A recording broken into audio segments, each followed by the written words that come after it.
वंदनीय महायुतीचा उमेदवार म्हणून आज सकाळपासून या पनवेल विधानसभा मतदारसंघामधील अनेक समाजाच्या अनेक प्रांतांच्या सभा या ठिकाणी घेतल्या आणि रॅलीने आज या सभेला येत असताना या विभागाचे लोकप्रिय आमदार प्रशांतजी ठाकूर यांच्या माध्यमातून, त्याचबरोबर भारतीय जनता पक्ष, शिवसेना, राष्ट्रवादी काँग्रेस पक्ष, आरपीआय या नेत्यांच्या माध्यमातून मोठा उत्साह या रॅलीच्या दरम्यान जाणवला।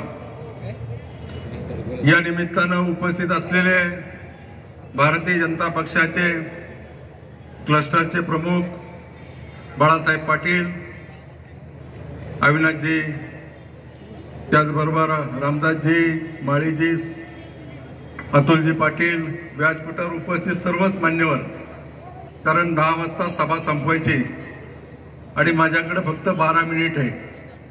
12 मिनिटांमध्ये मला देखील माझं भाषण संपवायचंय।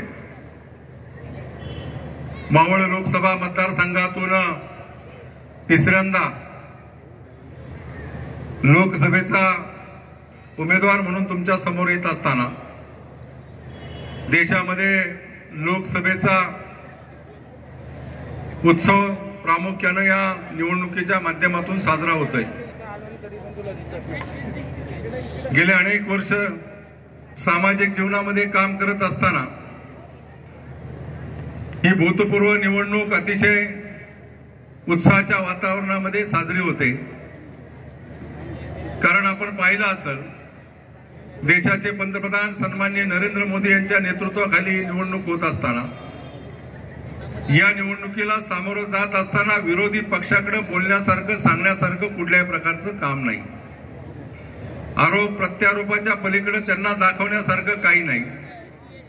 आणि म्हणून मी तुम्हाला सांगतो, या निवडणुकीमध्ये देशाचे पंतप्रधान सन्माननीय नरेंद्र मोदी पुन्हा एकदा पंतप्रधान होणार आहे आणि पुन्हा एकदा पंतप्रधान होत असताना देशाच्या या निवडणुकीला आपण मतदानातून सहकार्य करायचंय। विरोधी पक्षाकडे कुठल्याही प्रकारचं मुद्दे नाही, कुठल्याही प्रकारचं काम दाखवण्यासारखं नाही। आणि म्हणून एकच नारा त्यांनी दिलेला आहे की मोदीजी या देशाचं संविधान बदलू पाहतात। मी तुम्हाला सांगतो, डॉक्टर बाबासाहेब आंबेडकरांच्या संविधानातून, घटनेतून या देशाला एक स्वतंत्र असा अधिकार दिलेला आहे प्रत्येक माणसाला। मोदीजी कधी देखील बाबासाहेबांनी दिलेलं संविधान बदलणार नाही आणि ते संविधान बदलणारे नेते देखील नाही। कारण जगाच्या पाठीवरती या भारत देशाची मान उंचवण्याचं काम माननीय मोदीजींनी केलेलं आहे।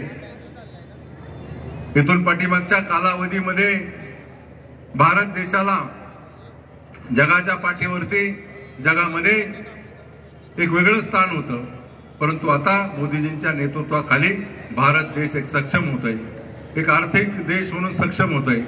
आणि म्हणून संविधानाच्या बाबतीमध्ये विरोधी पक्षाचे अनेक नेते कायम बोलतात, कायम सांगतात, परंतु मी तुम्हाला सांगतो, ब्रिटिशकालीन काही कायदे होते, त्याला रूप देण्याचं काम लोकसभेच्या सभागृहामध्ये केलं आणि मी त्याचा साक्षीदार आहे की जे ब्रिटिशकालीन कायदे होते ते त्याच्यामध्ये दुरुस्ती करण्याचं काम, त्या कायद्यामध्ये दुरुस्ती करण्याचं काम, महत्वपूर्ण काम देशाचे पंतप्रधान सन्माननीय नरेंद्र मोदी यांनी केलेलं आहे। आणि ते एक चांगलं काम खरं तर पंतप्रधानांच्याकडून झालेलं आहे, परंतु तो मुद्दा घेऊन देशाचं संविधान बदलण्याच्या बाबतीमध्ये विरोधी पक्ष सातत्यानं या देशामध्ये चुकीचा मेसेज, चुकीचा प्रचार करण्याचं काम करत आहे। आपण पाहिलं असेल, हा परिसर प्रचंड मोठ्या प्रमाणावर वाढतोय।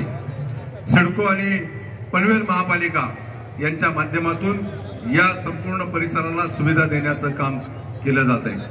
मध्यंतरीच्या कालावधीमध्ये आपल्या परिसरामध्ये महापालिकेच्या माध्यमातून 2016ला महापालिका झाल्यानंतर सिडकोचा काही भाग या महापालिकेमध्ये आला आणि शास्तीकर आणि वाढीवकर या बाबतीमध्ये राज्याचे नेतृत्व सन्माननीय मुख्यमंत्री एकनाथजी शिंदे साहेब, देवेंद्रजी, अजितदादा यांच्या माध्यमातून एक मोठा निर्णय भविष्यामध्ये होणार आहे.